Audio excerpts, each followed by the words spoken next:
Hello everyone, welcome to my political journalism news channel. The story for today is we came to my brother's place, all of us together. The women and children went underground, and then some mortar struck that building, she said. We were trapped underground, and 2 children died, no one was able to save them. The fact that the whole Ukrainian people resist these invaders has already gone down in history, but we do not have the right to let up our defense, no matter how difficult it may be for us, he said. In multiple areas around the capital, artillery barrages sent residents scurrying for shelter and air raid sirens wailed. Britain's defense ministry said Russian ground forces massed north of Kyiv for most of the war had edged to within 25 kilometers of the city center and also spread out, likely to support an attempted encirclement. As artillery pounded Kyiv's northwestern outskirts, black and white columns of smoke rose southwest of the capital after a strike on an ammunition depot in the town of Osakhiv caused hundreds of small explosions. A frozen food warehouse just outside the capital also was struck in an apparent effort to target Kyiv's food supply. The Kremlin said Putin also told Macron and Scholz about video calls between Russian and Ukrainian negotiators over the past few days. The Russian leader also repeated his allegation that Ukrainian forces using civilians as shields had thwarted efforts to evacuate civilians from combat zones. The Ukrainian embassy in Turkey said 86 Turkish nationals, including 34 children, were among the people who had sought safety in Mariupol's mosque of Sultan Suleiman the Magnificent and his wife Roxolana, which was modeled on one of the most famous and largest mosques in Istanbul.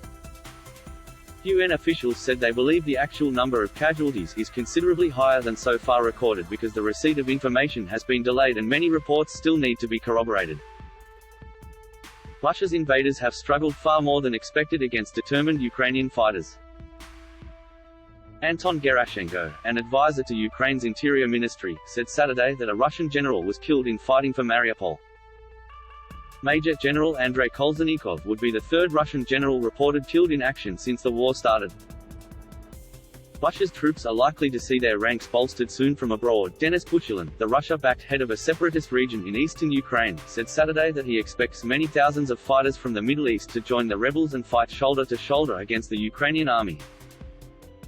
The Ukrainian Chief Prosecutor's Office said Saturday at least 79 children have been killed and nearly 100 have been wounded since the start of the war.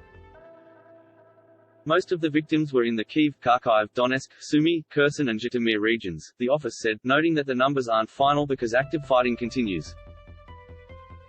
As the conflict drags on, the United Nations is seeking agreement with Ukraine and Russia for establishing aid delivery corridors in Ukraine.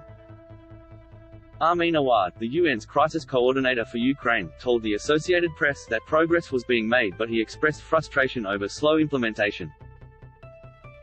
Earlier attempts to establish evacuation routes from Mariupol failed under ongoing shelling. Russian forces are also blockading Kharkiv, Ukraine's second-largest city. Ukraine's emergency services reported Saturday that the bodies of 5 people, 2 women, a man and 2 children, were pulled from a Kharkiv apartment building struck by shelling.